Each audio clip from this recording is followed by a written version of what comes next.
Hello, it's Jane Evans, the Lasting Life Change Coach.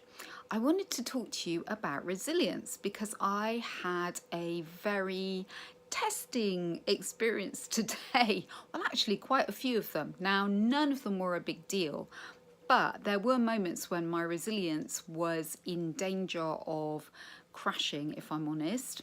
So it all began so well at a fantastic networking event in Bristol, looking at mental health in the workplace.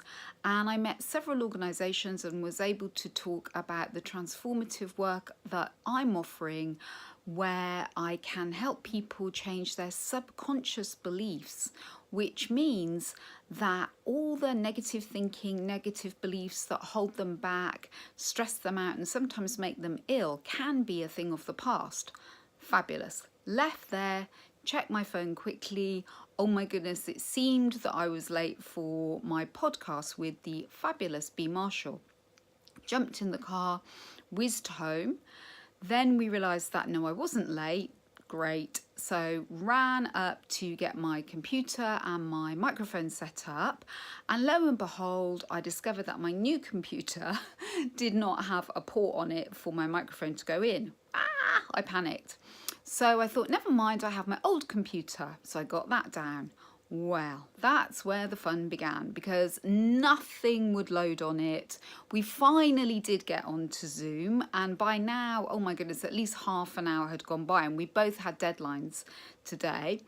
Anyway, 3/4 of an hour later, with a quick email to Kevin, who does our podcast, I realised I could do it on my phone. Fantastic. So in the course of that, I also managed to completely smash to smithereens a very large bowl of cereal that I was looking forward so much to eating before the podcast somehow.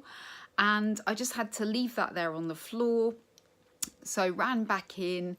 Somehow B and I managed to do a podcast in 45 minutes, pretty much on the dot, because she had an appointment and I had somebody coming to do my makeup and my hair because I had a photo shoot happening today for the Mail on Sunday, an article that I'm contributing to about how pretty much I just don't get sick because I take my stress levels so seriously.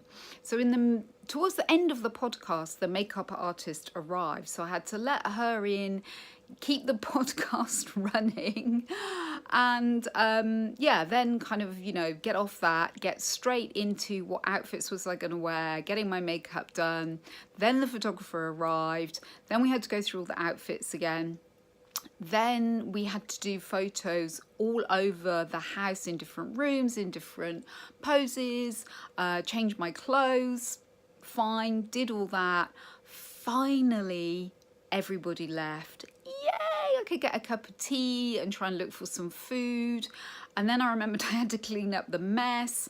So what rescued me throughout all of this? Oh, and I forgot also in the midst of this that somehow I picked up a pen and got completely covered in black ink, which I then transferred onto my jumper that I'm wearing, which is my favourite jumper, all over my hands. And I think I was in the middle of trying to make a call or do something at the time. And again, I could just feel like in my head. But you know what, throughout it all, what brought me back to a place of resilience was B was able to connect with me, just calm me down and check in with me. And then later on, when I'd had the smashed cereal bowl and a few other things that happened, the lovely Faye turned up, and I got connection with her, and we got on really well, and we talked. Then Darren, the photographer, same thing. So what I was reminded of so clearly today is that we can cope with an awful lot of things just going wrong. So none of these were big things, clearly, but on a bad day, they can really, really floor us. But because I was very able to connect with the people that I had access to, my resilience was soon back on board. And actually, do you know what? None of it was a big deal. And I only really got upset at one point through the whole process. So I hope that's helpful to you. And the message that you'll take away is the real importance of reaching out, connecting in some way with somebody when things are not going well for you, because often that's when we withdraw. We either feel embarrassed or ashamed or upset in some way and we don't reach out. So remember, resilience is all about reaching out and connection.